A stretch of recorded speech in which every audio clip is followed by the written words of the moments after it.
మన ఛానల్ ఈరోజు ఏం జరగబోతుందో తెలుసుకుందామా? ఇంకా ఎపిసోడ్లోకి వెళ్ళిపోతే దీప, కార్తీక్ అలాగే శౌర్య, ఇక కాంచన, అనసూయ అందరూ కూడా శివనారాయణ ఇంటికి వస్తారు.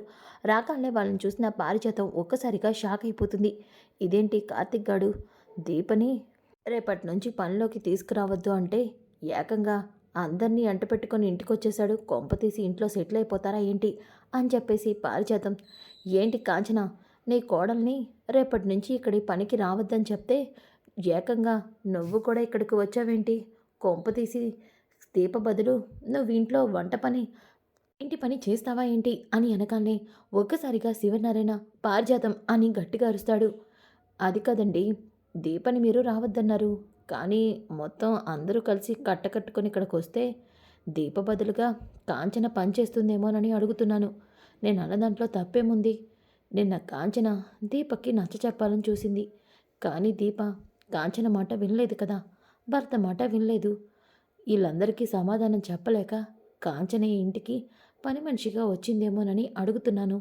దీంట్లో నేనేం తప్పుగా మాట్లాడాను అని అంటూ ఉంటే, పారిజాతం, మళ్ళీ అదే మాట మాట్లాడుతున్నావు? ఈ ఇంటి పని చేయాల్సిన కర్మ నా కూతురికి పట్టలేదు. చూడు, నా కూతురు ఈ ఇంటి మహారాణి. ఆ విషయాన్ని మర్చిపోతున్నావా?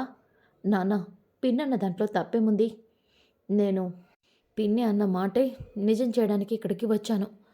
నా కోడలు ఎలాగో నా మాట వింది కదా, అందుకే నా కోడలు బదులు ఈ ఇంటి పని చేయడానికి, నా కోడల్ని చూసుకోవడానికి నేనే ఇక్కడికి వచ్చాను.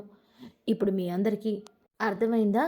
లేదంటే ఇంకా నేను అర్థమయ్యేలా చెప్పాలా అని అనగానే ఇక సుమిత్ర, దశరథ, కాంచన, వదిన, ఏంటి ఆ మాటలు? నువ్వు ఇంట్లో పని మనిషివేంటి? నువ్వు ఇంటి మహారాణివి. ఒకప్పుడు వదినాది, ఇప్పుడు నేను ఈ ఇంటి డ్రైవర్ తల్లినే కదా, ఈ ఇంటి పని మనిషి అత్తగారినే కదా అని అంటుంది. దాంతో శివనారాయణ, కాంచన, దీనికి పూర్తి బాధ్యత మాది కాదమ్మా, నా మాట విను అని అంటూ ఉంటే ఇక జ్యోత్స్న, అత్త, చాలా తెలివిగా నీ కోడలు నిన్ను భలే ఉసుకొలిపింది. దీపా, అగ్రిమెంటు బావని క్యాన్సిల్ చేసుకోనివ్వను, ఈ ఇంటికి రప్పిస్తాను అని చెప్పావు, కానీ ఇలా అత్తని బావని పెట్టుకొని భలే నాటకాలు ఆడుతున్నావే అగ్రిమెంట్ని క్యాన్సిల్ చేసుకోవడానికి అని అంటూ ఉంటే ఇక కార్తీక్, చూడండి పెద్ద మేడం, ఇందులో నా భార్య చేసిందేమీ లేదు. అయినా అగ్రిమెంట్ క్యాన్సిల్ చేసుకోవాలంటే 2 సార్లు నాకు అవకాశం వచ్చింది, కానీ నేను దాన్ని కాదనుకున్నాను. పెద్ద మేడం మర్చిపోయినట్టున్నారు అని వెనకాలనే ఇక జోష్న, మరి అలాంటప్పుడు ఇవన్నీ ఎందుకు చేస్తున్నారు? జోష్న, కాసేపు నువ్వు సైలెంట్గా ఉంటావా? అమ్మ కాంచన, ఏంటమ్మా ఇదంతా అని వెనకాలనే ఇక కార్తీక్, తాత, అమ్మ దీప ఇంటికి రావడానికి ఒప్పుకోవట్లేదు. అదే ఇంట్లో దీపని బాగా చూసుకోవాలనుకుంది. అదే మేమే ఇక్కడికి వస్తే దీప ఎలా ఉంటుందో అమ్మ కంటితో అమ్మ చూసుకుంటుంది. అప్పుడు ఎవరికి ఏ సమస్య ఉండదు. అందుకే దీప డెలివరీ అయ్యే వరకు మేము ఇక్కడే అవుట్ హౌస్లో ఉంటాము అని వెనకాలనే ఒక్కసారిగా శివనారాయణ, నాకు ఎటువంటి అభ్యంతరం లేదు, మీరు ఎలా ఉంటారంటే అలా ఉండండి. ఇక చెప్పాలంటే నా కూతురు నా కళ్ళ ముందే ఉంటుంది కాబట్టి నాకు చాలా సంతోషంగా ఉంటుంది అని అంటాడు. ఇక సుమిత్ర, దశరథ కూడా సంతోషపడతారు. ఇక పారిజాతం, బాగుంది, చాలా బాగుంది. ఈ దీప పనికి రావద్దు అంటే వస్తాను అని ఎందుకందా అనుకున్నాను, ఇప్పుడు అర్థమైంది. అద్దె డబ్బులు తగ్గుతాయని బాగానే గట్టిగానే ప్లాన్ చేసిందన్నమాట. అవుట్ హౌస్లో ఉంటే అద్దె కట్టనవసరం లేదు కదా, అదే అక్కడుంటే నెల నెల అద్దె కట్టాలి. అందుకే ఈ తెలివితేటలు అనుకుంటా అని వెనకాలనే ఇక శివనారాయణ, పారిజాతం, నీ అన్ని తెలివితేటలుంటే దీప ఇంటికి పని మనిషి ఎందుకు అయ్యేదిలే, నువ్వు ఇలాగా ఎప్పుడో సెటిల్ అయ్యేది. ఇవ్వండి, మరి ఒకరిని కించపరచడం కాదు, మనసుంటే ఆలోచించడం మొదలుపెట్టు, అంతేగాని పిచ్చి పిచ్చివాగుడు వాగుమాకు. అమ్మ కాంచన, నీతో ఒక శుభవార్త చెప్పాలి. ఏంటి నాన్న అది? జోష్న పెళ్ళికి ఒప్పుకుంది. జోష్నకి మంచి సంబంధం చూసి మనందరం జోష్న పెళ్ళి మన చేతుల మీదుగా జరిపించాలి అని వెనకాలనే అందరూ చాలా సంతోషపడతారు. ఇక దీపా, కార్తీక్ మాత్రం, బాబా, జోష్న పెళ్ళికి ఒప్పుకుందంటే నాకు అనుమానంగా ఉంది. మరదలా, జోష్న పెళ్ళికి ఒప్పుకోవడంలో కూడా ఏదో ప్లానే ఉంటుంది, దాన్ని మనం ఎలాగోలో నాశనం చేస్తాం కదా. సరే కానీ నేను ఇంకొక బాకీ చెల్లించాల్సింది ఉంది, ఆ బాకీని చెల్లిస్తానాగు అని చెప్పేసి అంటాడు. ఏంటి బావా అది? నువ్వు వాగు మరదలా అని చెప్పేసి, తాత, ఇక్కడ డిస్కషన్ అయిపోయినట్టే కదా. ఏంటి, ఏంట్రా మనవడా, మీ అమ్మని, మీ పెద్దమ్మని ఇంటికి తీసుకురాగానే వరుసలు పెట్టి పిలుస్తున్నావు? నువ్వు ఇంటి డ్రైవర్వి మర్చిపోయావా ఏంటి అని పారిజాతం. పారు, నువ్వు నాకు అంత గుర్తు చేయాల్సిన అవసరం లేదు. సార్, మీతో నేను ఒక విషయం మాట్లాడాలి పర్సనల్గా. ఏంట్రా, మీ తాతతో పర్సనల్గా మాట్లాడడం ఏంటి? ఏదైనా ఉంటే అందరి ముందు మాట్లాడు. నీ నాటకాలు, నీ తెలివితేటలు మాకు తెలీదా ఏంటి? మీ తాతను పక్కకు తీసుకెళ్ళి కాకపట్టి అవుట్ హౌస్లో కాకుండా ఇక్కడే ఉండిపోవడానికి అగ్రిమెంట్లు కుదురుస్తున్నావు. ఆ మాత్రం మాకు తెలీదా? పారు, నువ్వు నచ్చినట్టు ఊహించుకో మాకు. నాకు తెలుసురా నీ గురించి. నువ్వు పెద్ద మాయలోడివి. నువ్వు ఆ పని చేస్తావు, నాకు బాగా తెలుసు. పారిజాతం, ఎందుకలా కంగారు పడుతున్నావు? సరే కార్తీక్, నువ్వేం చెప్పాలనుకుంటున్నావో అందరి ముందే చెప్పు. నేను కాదు తాత చెప్పాల్సింది. ఇదిగో నా కూతురు శౌర్య. నాన్న, ఇదిగో ముద్దుల తాత ఏదో అడుగుతున్నాడు చెప్పు అని వెనకాలనే ఈ శౌర్యతో వీడేం చెప్పబోతున్నాడు అని పారిజాతం అనుకుంటుంది. ఇక శౌర్య, ఏం చెప్పాలనుకుంటున్నావు నువ్వు? ముద్దుల తాత, మరేమో గ్రాని జోగ్రాని నిన్న ఇంటికొచ్చింది కదా, అయితే జోగ్రాని నాతో ఏం చెప్పిందంటే అని వెనకాలనే, బాబోయ్, ఈ పిల్ల పిచ్చుక ఇప్పుడు నేను చెప్పినవన్నీ అందరి ముందు చెప్తుందా ఏంటి? అలా చెప్తే ఈ ముసలోడు ఖచ్చితంగా నన్ను బయటికి గెంటేస్తాడు అని చెప్పేసి పారిజాతం, శౌర్య, మనం ఏదైనా ఉంటే తర్వాత మాట్లాడుకుందాంలే. పారు, ఇప్పుడే చెప్పావు కదా నా కూతురుతో ఇక్కడే మాట్లాడించమని, మరి మళ్ళీ తర్వాత అంటావేంటి?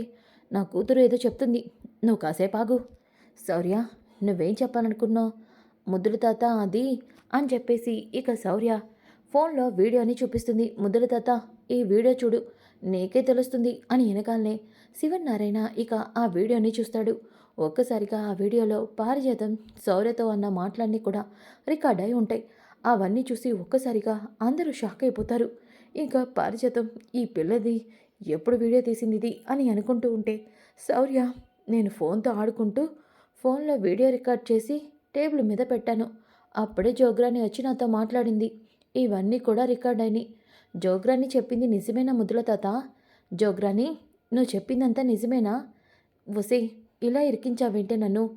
గ్రాని, ఏదైనా చేస్తే అది మూడో కంటికి తెలియకుండా చాలి, కానీ నువ్వు జనాలందరికీ తెలిసేలా చేస్తావు. చిన్న పిల్ల దగ్గర ఇరుక్కున్నావుగా అని జోష్న అంటుంది. ఇక పారిజాతం, ఇప్పుడు నేను ఎలా తప్పించుకోవాలి? చెప్పావుగా, ఎలా అలా తప్పించుకో అని అంటుంది. ఇక శివనారాయణ, పారిజాతం అని వెనకాలనే, ఏవండి, చిన్న పిల్లతో ఇలా అయినా మాట్లాడేది? అది కాదండి శౌర్య, ఇక నీ పని అయిపోయింది, నువ్వు వెళ్ళి బయట ఆడుకో.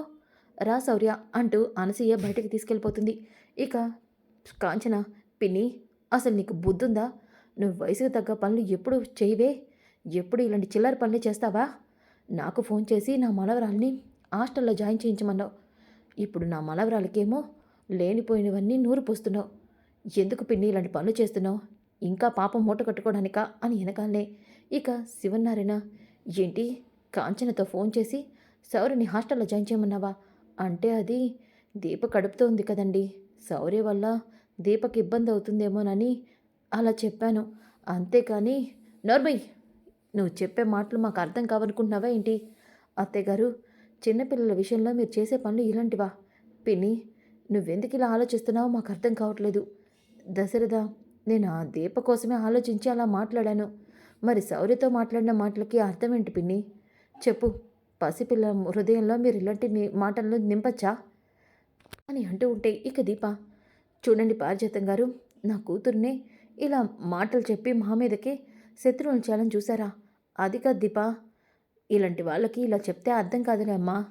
ఒరే కార్తీక్, రేపటి నుంచి అవుట్ హౌస్లో మీరే కాదు పారిజాతం కూడా ఉంటుంది. కానీ అవుట్ హౌస్ లోపల కాదు, అవుట్ హౌస్ బయట. ఏవండి, నీకు ఇదే శిక్ష. చూడు, ఎప్పుడైతే నువ్వు మనిషిగా మారావని నాకు అనిపిస్తుందో అప్పుడే నీకు ఇంట్లో చోటు. అప్పటి వరకు నువ్వు బయటే ఉండాలి. నేను ఉండలేనండి. మరి ఇలాంటివి చేసేటప్పుడు నీకు బుద్ధి రావాలంటే నువ్వు బయట ఉండాల్సిందే అంటూ శివనారాయణ మూటను తీసుకొని బయటికి విసిరిస్తాడు. ఇక పారిజాతం, ఇలా ఇరుక్కుపోయానేంట్రా దేవుడా అని చెప్పేసి అనుకుంటుంది. ఇంకా ఒక పక్కన దీప ఇక కిచెన్లోకి వెళ్ళబోతూ ఉంటుంది. అప్పుడే ఒక్కసారిగా సుమిత్ర కళ్ళ తిరిగి కింద పడిపోతుంది. ఇక అందరూ, సుమిత్ర, వదినా, అమ్మా అంటూ అందరూ కూడా సుమిత్ర దగ్గరికి వెళ్తారు. సుమిత్రకి ఏమైంది? ఈ మధ్య సుమిత్ర ఉన్నట్టుండే కళ్ళు తిరిగి పడిపోతుంది, నీరసంగా కనిపిస్తుంది. ఇక ఆలస్యం చేయొద్దు, సుమిత్రను వెంటనే హాస్పిటల్కి తీసుకెళ్ళాలి అని దశరథ అలాగే అందరూ కూడా హాస్పిటల్కి తీసుకెళ్తారు. ఇక సుమిత్రకి చెకప్లన్నీ చేసి ఇక సుమిత్ర టెస్ట్ రిపోర్ట్ రాగానే దశరథ అలాగే కార్తీక్ శివనారాయణతో, సార్ ఇది మీకు ఎలా చెప్పాలో అర్థం కావట్లేదు. ఏమైంది రజని? బాబాయ్ గారు, సుమిత్రకి సుమిత్రకి 2 కిడ్నీలు పాడైపోయినాయి. అందుకే సుమిత్ర మధ్య మధ్యలో ఇలా స్పృహ కోల్పోయి పడిపోతుంది. సుమిత్రకి వెంటనే కిడ్నీ డొనేట్ చేసే వాళ్ళని కనుక్కొని కిడ్నీ ట్రాన్స్ప్లాంట్ చేయకపోతే సుమిత్ర ప్రాణాలకే ప్రమాదం అని వెనకాలనే దశరథ అలాగే శివనారాయణ ఇక కార్తీక్ షాక్ అయిపోతారు. ఇక వెంటనే శివనారాయణ, అమ్మ రజని అలా మాట్లాడదు, వెంటనే సుమిత్రకి వచ్చే డోనర్స్ ఎవరైనా ఉన్నారేమో చూడమ్మా. నేను ఆల్రెడీ చూశాను బాబాయ్ గారు, సుమిత్ర కిడ్నీకి సంబంధించిన డోనర్స్ ఎవరు కూడా లేరు. చెప్పాలంటే ఇంకొక ఆప్షన్ ఉంది. ఏంటి డాక్టర్ అది? సుమిత్రకి మీ ఫ్యామిలీలో ఎవరైనా కిడ్నీని డొనేట్ చేయొచ్చు. అంటే సుమిత్ర కూతురు ఉంది కదా, అవును జోష్న ఉంది కదా, ఇప్పుడే జోష్నకి చెప్తాను అని చెప్పేసి దశరథ ఇక బయటకి వస్తాడు. రాగానే ఇక జోష్న, డాడీ మమ్మీకి ఎలా ఉంది ఇప్పుడు? జోష్న, నీ కిడ్నీని మీ మమ్మీకి ట్రాన్స్ప్లాంట్ చేయాలి, లేదంటే మీ మమ్మీ ప్రాణాలకే ప్రమాదమని డాక్టర్ చెప్తున్నారు. ఏంటి డాడీ నువ్వు అంటుంది? అవును డాడీ, నువ్వు నువ్వు ఇవ్వాలి అని అంటూ ఉంటే ఇక జోష్న, ఇప్పుడు నేను కిడ్నీ ట్రాన్స్ప్లాంట్ చేస్తే నేను మమ్మీకి కూతుర్ని కాదన్న విషయం అందరికీ తెలిసిపోతుంది. ఇప్పుడు నేను కిడ్నీకి ఒప్పుకుంటే నేనే దొరికిపోయినట్టు అవుతుంది. ఇప్పుడు నేనేం చేయాలి? నేను సుమిత్ర అసలైన కూతుర్ని కాదు కదా అని చెప్పేసి అనుకుంటుంది. ఇక పారిజాతం, ఏంటి ఆలోచిస్తున్నావు? ఇంకే ఆలస్యం చేయొద్దు దశరథ, జోష్న సుమిత్రకి కిడ్నీ ఇస్తుంది, నువ్వు వెళ్ళి ఆపరేషన్కి కావాల్సిన ఏర్పాట్లు చేయమని డాక్టర్తో చెప్పు అని వెనకాలనే కార్తీక్ శివనారాయణ చాలా సంతోషపడతారు. ఇక పారిజాతం అలా అనేసరికి జోష్న, గ్రాని నీకేమైనా పిచ్చి పట్టిందా? నాకేమైంది? లేకపోతే మమ్మీకి కిడ్నీ ఇస్తానని ఎలా చెప్పావు? సుమిత్రకి నువ్వు కిడ్నీ ఇవ్వకపోతే చనిపోతుందని చెప్తున్నారు కదే, ఇదే నీకు మంచి అవకాశం. సుమిత్రని నువ్వు కిడ్నీ ఇచ్చావంటే అందరూ నిన్ను దేవతలా చూస్తారు. ఇక మీ తాత అయితే ఆస్తి మొత్తం నీపైనే రాస్తాడు. అంత లేదు, నేను ఇప్పుడు ఆ పని చేస్తే నేనే మనవరాలు కదని అందరికీ తెలిసిపోతుంది. అందరూ నన్ను ఆస్తి కాదు మెడ పట్టుకుని బయటకు గెంటేసి చిప్ప చేతిలో పెడతారు. ఏంటి నువ్వు అంటుంది? గ్రాని, నేను నిజంగా సుమిత్ర కూతుర్ని కాదు కదా. ఇప్పుడు కిడ్నీ టెస్ట్ చేస్తే ఆ విషయం తెలుస్తుంది. అప్పుడు నేను అడ్డంగా దొరికిపోతాను. అవును కదా, నేను ఈ విషయాన్ని ఎలా మర్చిపోయాను? ఇప్పుడు నన్ను అడ్డంగా ఇరికించావు. ఇప్పుడు నువ్వేం చెప్పాలనుకుంటున్నావో లోపల వెళ్ళి చెప్పు. అది కాదే, లోపల ఉంది సుమిత్ర ఫ్రెండు, మనం ఏదైనా చెప్పి మేనేజ్ చేయడానికి కూడా అవకాశం లేదు. ఇప్పుడేం చేద్దాం గ్రాని, ఇలా ఇరుక్కుపోయామేంటి అని అనుకుంటూ ఉంటే ఇక దీప అలాగే కార్తీక్ మాట్లాడుకుంటూ ఉంటారు. బావా, జోష్న కిడ్నీ అమ్మకి ఇస్తుందంటవా? దీప, నువ్వు పిచ్చిదలా మాట్లాడుతున్నావు. జోష్న అసలు అత్తకి కూతురే కాదు. అలాంటప్పుడు జోష్న కిడ్నీ అత్తకి ఎలా మ్యాచ్ అవుతుంది? అత్త ఎలా ప్రాణాలతో బయటపడుతుంది? బావా, అవును దీప, ఇప్పుడు చాలా పెద్ద ప్రమాదమే వచ్చింది. ఇప్పుడు అత్త ప్రాణాలకి ప్రమాదం. జోష్న కిడ్నీ అత్తకి మ్యాచ్ కాదు. అందుకే నాకేం చేయాలో అర్థం కావట్లేదు. బావా, అయితే అమ్మకి నా కిడ్నీ సరిపోతుంది కదా. దీపా, ఇప్పుడు నువ్వు ప్రెగ్నెంట్, ఈ టైంలో నువ్వు ఇలాంటివి చేయకూడదు. బావా, అమ్మ కంటే నాకేది ఎక్కువ కాదు. నా కడుపులో బిడ్డ గురించి నేను అమ్మ ప్రాణాలని ప్రమాదంలో పెట్టలేను. ఒకసారి అమ్మ నాతో చెప్పింది, నువ్వు బిడ్డని కంటే నీ ప్రాణానికే ప్రమాదమని డాక్టర్ చెప్తే నాకు నా బిడ్డే కావాలి, నా ప్రాణం ముఖ్యం కాదు అని అమ్మ నన్ను కడుపులో మోసిందంట. ఇప్పుడు నేను నా బిడ్డ కోసం నా అమ్మ ప్రాణాన్ని ఎలా వదిలేస్తాను అని అంటుంది. ఇక కార్తీక్, దీపా, అవును బాబా, నేను కిడ్నీ ఇస్తాను అమ్మకి అని చెప్పేసి అంటుంది. ఇంకా ఒక పక్కన జోష్న, దీప కిడ్నీ ఇస్తే ఇప్పుడు మమ్మీ ప్రాణాలతో బయటపడుతుంది, ఇప్పుడు ఏం చేయాలి అని చెప్పేసి ఇక జోష్న ఏమో కార్తీక్ దగ్గరికి వెళ్తుంది. బావా, నేను నీతో ఒకటి మాట్లాడాలి. ఏంటి జోష్న? అది బావా అని అంటూ ఉంటే అప్పుడే దశరథ, జోష్న నేను డాక్టర్ లోపలికి పిలుస్తున్నారా అని వెనకాలనే ఇక జోష్న టెన్షన్ పడిపోతూ ఉంటుంది. అప్పుడే ఇంకా జోష్న లోపలికి వెళ్ళగానే ఇక డాక్టర్ జోష్న బ్లడ్ శాంపిల్స్ని అలాగే అన్నీ కూడా చెక్ చేసుకొని ఇక జోష్నని బయటకు వెళ్ళమంటుంది. జోష్న చాలా టెన్షన్ పడిపోతూ ఉంటుంది. ఇక రజని జోష్న బ్లడ్ టెస్ట్ అన్నీ కూడా చేసి ఒక్కసారిగా షాక్ అయిపోతుంది. ఇదేంటి, జోష్న బ్లడ్ కానీ జోష్న శాంపిల్స్ కానీ సుమిత్రకి మ్యాచ్ కావట్లేదు అని చెప్పేసి అనుకుంటూ ఉంటుంది. ఇంతలోకి అప్పుడే కార్తీక్ దీప లోపలికి వెళ్తారు. డాక్టర్, దీప మా అత్తకి కిడ్నీ డొనేట్ చేయాలనుకుంటుంది, అదేంటి, తన బ్లడ్ శాంపిల్స్ కూడా తీసుకోండి అని వెనకాలనే ఇక దీప బ్లడ్ శాంపిల్స్ అన్నింటినీ కూడా తీసుకుంటుంది. ఇక దీపవి మ్యాచ్ అవుతాయి. ఇక రజని, అయితే దీప కిడ్నీని సుమిత్రకి ట్రాన్స్‌ప్లాంట్ చేద్దాం అని అంటుంది. ఇంకా ఒక పక్కన దశరథ అలాగే శివనారాయణ వాళ్ళైతే జోష్న కిడ్నీని ట్రాన్స్‌ప్లాంట్ చేస్తున్నారేమోనని అనుకుంటూ ఉంటారు. కానీ జోష్న మాత్రం బయటే ఉంటుంది. ఇదేంటి జోష్న బయటుంది? జోష్న నువ్వు లోపలికెళ్ళదేంటి? ఆపరేషన్ థియేటర్‌లో నువ్వుండాలి కదా! అని అంటూ ఉంటే, లేదు మావయ్య, దీప అత్తకి కిడ్నీ ఇస్తుంది. దీప కిడ్నీ మ్యాచ్ అయిందని డాక్టర్ చెప్పారు. అందుకని అదేంటి అని చెప్పేసి అనుకుంటారు. ఇక జోష్నలో టెన్షన్ మొదలవుతుంది. పారిజాతం, జోష్న ఇదేంటి? గ్రాని నువ్వు కాసేపు సైలెంట్‌గా ఉండు అని చెప్పేసి అంటుంది. ఇంకా ఒక పక్కన సుమిత్రకైతే కిడ్నీ ట్రాన్స్‌ప్లాంట్ చేసేస్తారు. ఇక ఉదయం అవుతుంది. ఉదయం అయిన తర్వాత దీప కళ్ళు తెరుస్తుంది. బావా, అమ్మకెలా ఉంది? దీప, అత్త బానే ఉంది. నీకెలా ఉంది?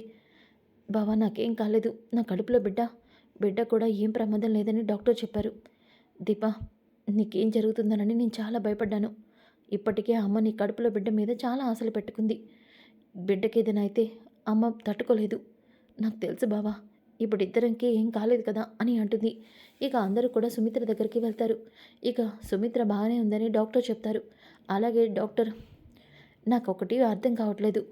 సుమిత్ర కూతురు జోష్న బ్లడ్ శాంపిల్స్ని అన్నీ తీసుకుంటే సుమిత్రకి ఏమాత్రం మ్యాచ్ కాలేదు.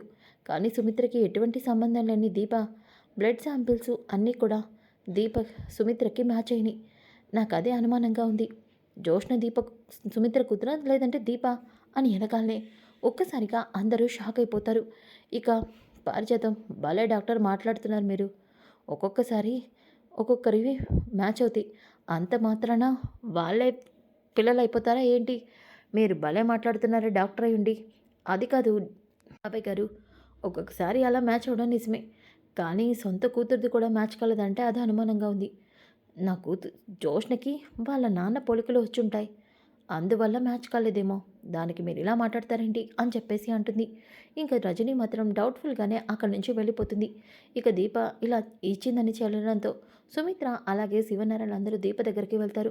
ఇక దీప బాగానే ఉందని చెప్పడంతో అందరూ కూడా చాలా సంతోషపడతారు. ఇంకా అందరూ కూడా ఇంటికైతే వచ్చేస్తారు. దీపకి శ్రీమంతం చేయడానికి అన్ని ఏర్పాట్లు చేయమని శివనారాయణ అంటాడు. ఇక జోష్న, గ్రాని, దీపకి అలా 7 నెలలు వచ్చేసినాయి. శ్రీమంతం కూడా చేసుకుంటుంది. ఇదంతా మన చేతకానితనమే. గ్రాని, అవును మరి. దీప కడుపులో బిడ్డని ఏదో చేస్తానన్నావు. కానీ అది ఈ ఇంటికి దేవతై కూర్చుంది. మీ అమ్మని కాపాడింది. ఇప్పుడు కడుపులో ఈ ఇంటి లక్ష్మీదేవిని కూడా మోస్తుంది. రేపు ఆ బిడ్డ కూడా పుడితే నీకు ఖచ్చితంగా మిగిలేది చిప్ప అని వెనకాలనే, గ్రాని, బిడ్డ ప్రాణాలతో బయట పడకుండా చేస్తాను. అది నీ వల్ల కాదులేవే, చూస్తావుగా అని చెప్పేసి అంటుంది. ఇక అందరూ కూడా శ్రీమంతానికి అన్ని ఏర్పాట్లు చేస్తారు. ఇక శ్రీధర్, కావేరి, కాశీ, స్వప్న కూడా వస్తారు. ఇక శివనారాయణ, ఏమ్మా స్వప్న, మీ వదిన మాత్రమే బిడ్డని కంటుందా? మరి నువ్వు కనవా? నేనెందుకు కన్ను తాతయ్య గారు? కంటాను. అది మాటల్లో కదమ్మా, చేతల్లో చూపించాలరా కాశీ అని అంటూ ఉంటే ఇక దాసు ఆ ఇంటికి వస్తాడు. దాసు, ఈ మధ్య వైజాగ్లో ఉంటున్నావంట? అవును సార్, చిన్న పని మీద వైజాగ్ వెళ్ళాను. పని పూర్తయింది. ఇక ఇక్కడి నుంచి వెళ్ళేదే లేదు అని అంటాడు. జోష్న కోపంగా దాసు వైపు చూస్తుంది. ఇక దాసు, ఏంటమ్మా అలా చూస్తున్నావు? నేను చెప్పింది నిజమే.